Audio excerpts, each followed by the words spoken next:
በመቀሌ ከተማ በትናንትና ዕለት የጀመረው አመጽ ዛሬም ቀጥሏል። ራሳቸውን የትግራይ መከላከያ ኃይል ወይም TDF በማለት የሚጠሩት ኃይሎች በመቀሌ የጀመሩት አመጽ ዛሬ ደግሞ በተለያዩ አካባቢዎች ቀጥሎ መዋሉን የደረሰን መረጃ አመላክቷል።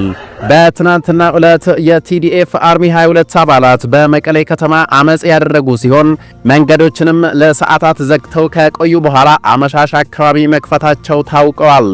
በተለይ ደግሞ ወደ አሉላ አባነጋ አየር ማረፊያ የሚወስደውን ዋና መንገድ በመዝጋታቸው የተነሳ ትናንት አውሮፕላኖች ምንም ተሳፋሪ ሳይዙ ባዶአቸውን ወደ አዲስ አበባ ለመመለስ መገደዳቸውን መረጃዎች አስታውቀዋል።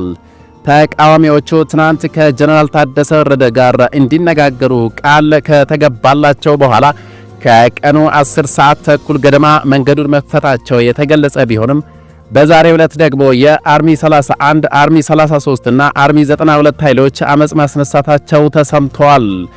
በትናንትና ዕለት የአርሚ 22 አባላት አመጽ በማስነሳት መንገድ የዘጉት ጠዋት ወደ ጊዜያዊ አስተዳደሩ ቢሮ በመሄድ ከሌተናል ጀነራል ታደሰ ወረደ ጋር ለመነጋገር ጥያቄ አቅርበው መልስ ማግኘት ባለመቻላቸው ሲሆን የአስተዳደሩ ከፍተኛ ባለስልጣን እስከሚያነጋግራቸው ድረስ እንደማይከፍቱት አሳውቀው ነበር። ይህንንም ተከትሎ የክልሉ ጊዜያዊ አስተዳደር ጀነራል ታደሰ ወረደ አርሚውን ለማነጋገር ፈቃደኛ መሆናቸውን የሚገልጽ መረጃ በማግኘታቸው መንገዱን መክፈት ችሏል። መንገዱን ከከፈቱ በኋላ ግን ወደ ጊዜያዊ አስተዳደሩ ቢሮ በድጋሚ ቢሄዱም ሌተናል ጀነራል ታደሰ ወረደ እንደሌሉ ይነገራቸዋል። ከዚያ በኋላ ደግሞ ፕሬዝዳንቱ በሰማዕታት ሐውልት በሚገኘው አዳራሽ ውስጥ እንደሚገኙና እዚያ ሊያነጋግሯቸው ፈቃደኛ መሆናቸውን የሚገልጽ መልእክት ይደርሳቸዋል። በዚህ መሰረት የአርሚ 22 አባላት ወደ ሰማዕታት ሐውልት አዳራሽ ያቀኑ ሲሆን በዚያም ሌተናል ጀነራል ታደሰ ወረደ ዶክተር ደብረጽዮን ገብረ ሚካኤልና የጦር ኃይሉ ከፍተኛ መኮንኖች እንዳነጋገሯቸው መረጃዎች ጠቁመዋል። በውይይቱ ላይ የሰራዊቱ አባላት የተለያዩ ጥያቄዎችን አንስተዋል የተባለ ሲሆን ካነሷቸው ጥያቄዎች ውስጥ በዋናነት የደመወዝ ክፍያ ጉዳይና በተጨማሪም ልብስና ጫማ ከተሰጣቸው የቆየ መሆኑን የሚገልጹ የጥቅማ ጥቅም ጥያቄዎችንም ማንሳታቸውን ለመረዳት ተችሏል። ለጥያቄዎቹ መልስ የሰጡት ሌተናል ጀነራል ታደሰ ወረደና ዶክተር ደብረጽዮን ሲሆኑ ለተነሱት ጉዳዮች በጥልቀት ምርመራ አድርገው መፍትሄ እንደሚሰጧቸው ቃል ገብተውላቸዋል ተብሏል። ጥያቄዎቹ በአንዴ ሳይሆን ደረጃ በደረጃ የሚፈቱ መሆናቸውንም አስረድቷቸዋል። የመቀሌው የአርሚ 22 አመጽ በዚህ መልክ የተቋጨ ቢሆንም በዛሬ ዕለት ደግሞ የቲዲኤፍ አርሚ 92 አርሚ 31 እና አርሚ 33 አባላትም ተመሳሳይ አመጽ አንስተዋል ተብሏል። እነዚህ አርሚዎች በሚገኙበት አካባቢ የሚገኙ መንገዶችን ለሰዓታት ያህል ዘግተው መቆየታቸውን መረጃዎች አስረድተዋል። ከተዘጉት መንገዶች መካከል አጉላ፣ ውቅሮ፣ አዲግራትና ነበለት እንዲሁም ወደ ሐውዜንና አድዋ የሚወስዱ አውራ ጎዳናዎች ይገኙበታል።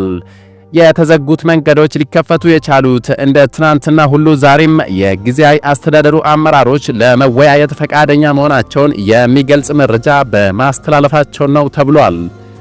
ተቃዋሚዎቹ ትናንት የመቀሌን ዛሬ ደግሞ ከመቀሌ ወደ አዲግራት የሚወስደውን መንገድ ዘግተው ውለዋል። አንዳንድ ሰዎች እንደሚሉት ከሆነ ከዚህ ተቃውሞ በስተጀርባ የፖለቲካ ፍላጎትና የጊዜያዊ አስተዳደሩን ፕሬዝዳንት ከስልጣን ለማውረድ የታለመ ነው እየተባለ ይገኛል።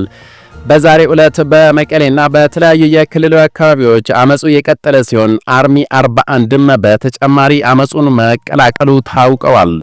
ይህንን ጉዳይ በማስመልከት ተጨማሪ መረጃዎች እንደደረሱኝ ወደ እናንተ አደርሳለሁ። ይህንን ቻናል ሰብስክራይብ በማድረግ አብራችሁኝ ቆዩላለሁ። ወደ ሌላኛው መረጃ ሳልፍ ኢትዮጵያ በጊዜው ያልከፈለችውን የ1 ቢሊዮን ዶላር ዩሮ ቦንድ በተመለከተ በገንዘብ ሚኒስቴርና በአበዳሪዎች መካከል ሲደረግ የነበረው ድርድር ያለ ስምምነት መጠናቀቁ ታውቋል። በገንዘብ ሚኒስቴር የተመራው ልዑክ ከአበዳሪዎች ጋር ለቀናት ባደረጉት ድርድር ጉልህ የሆነ መሻሻል መታየቱን ቢገልጽም የአበዳሪዎች ኮሚቴ ግን ድርድሩ ፍሬ አልባ ደረጃ ላይ በመድረሱ ሕጋዊ አማራጭ ሊከተል እንደሚችል አስታውቋል። ትናንት ማክሰኞ ጥቅምት 4 2018 ዓ.ም ባወጣው መግለጫ ገንዘብ ሚኒስቴር የብድሩን አከፋፈል ሁኔታ ለማስተካከል ሲካሄድ የቆየው ድርድር ያለ ስምምነት መጠናቀቁን አስታውቋል። ኢትዮጵያ 6.6 በመቶ ዓመታዊ ወለድ የሚከፈልበትና በ10 ዓመት ውስጥ ሙሉ በሙሉ የሚመለስ የ1 ቢሊዮን ብር ቦንድ ለሽያጭ ያቀረበችው በ2007 ዓ.ም ነበር። መንግስት በዓመት 2 ጊዜ በሐምሌና ታህሳስ ወራት እንዲከፍል የሚጠበቅበትን ወለድ እስከ 2015 ዓ.ም ድረስ ሲፈጽም የቆየ ቢሆንም ከታህሳስ 2016 ዓ.ም አንስቶ ግን ይህንን ግዴታውን አልተወጣም ተብሏል።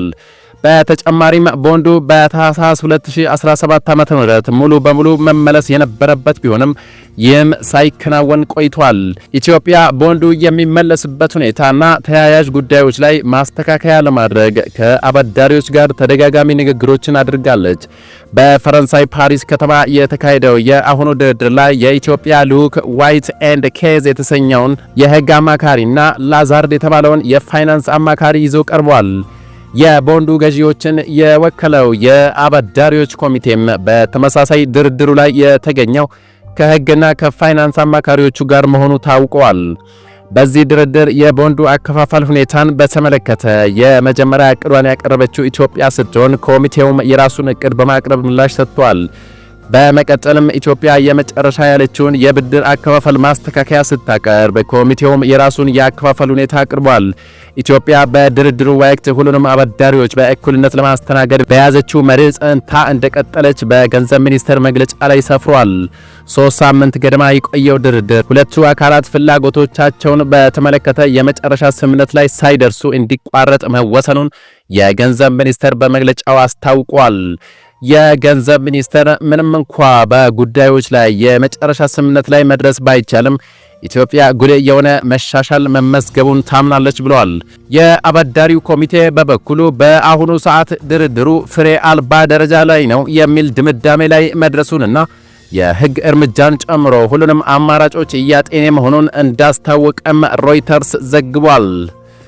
ክቡራትና ክቡራን የዛሬ ሚዲያ ቤተሰቦች የአሁኑ መረጃ ይህን ይመስል ነበር። አዳዲስና ወቅታዊ መረጃዎች በፍጥነት እንዲደርሳችሁ ይህን ቻናል ከታች ሰብስክራይብ አድርጉ እያልኩ በቀጣይ መረጃ እስክንገናኝ ድረስ ሰላም።